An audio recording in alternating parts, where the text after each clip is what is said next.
அமைதி பூங்காவாக திகழ்ந்து வருகிற தமிழ்நாட்டில் மகாத்மா காந்தி கொல்லப்பட்ட போது வடபுலம் ரணகளமாகிய போது தமிழ்நாடு அமைதி பூங்காவாக திகழ்ந்ததற்கு தந்தை பெரியாரும் பேரறிஞர் அண்ணாவும் அவர்களோடு நேசமாக இருந்த கண்ணியத்துக்குரிய காகிதம் இல்லத்தவர்களும் காரணமாவார்கள். இந்த திரைப்படத்துக்கும் திமுக அரசுக்கும் எல்லளவு சம்பந்தமும் கிடையாது.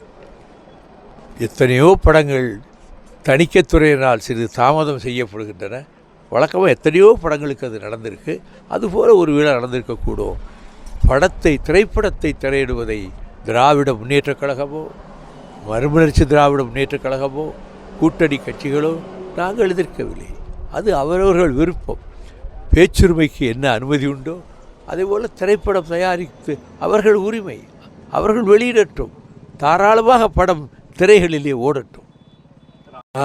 நாங்கள் இதுவரைக்கும் ஆட்சியில் பங்கு அதிகாரத்தில் பங்கு என்று ஒரு சொல் கூட நானோ எங்கள் இயக்கத்தில் இருக்கக்கூடிய முன்னணியினரோ தப்பித்தவறி கூட ஒரு வார்த்தை நாங்கள் பேசியது கிடையாது.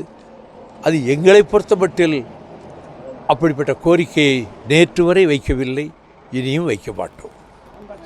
பிளே ஸ்டோர் மற்றும் ஆப் ஸ்டோரில் இருந்து பாலிமர் செயலியை QR கோடு மூலம் பதிவிறக்கம் செய்யுங்கள். செய்திகளை உடனுக்குடன் பெறுங்கள்.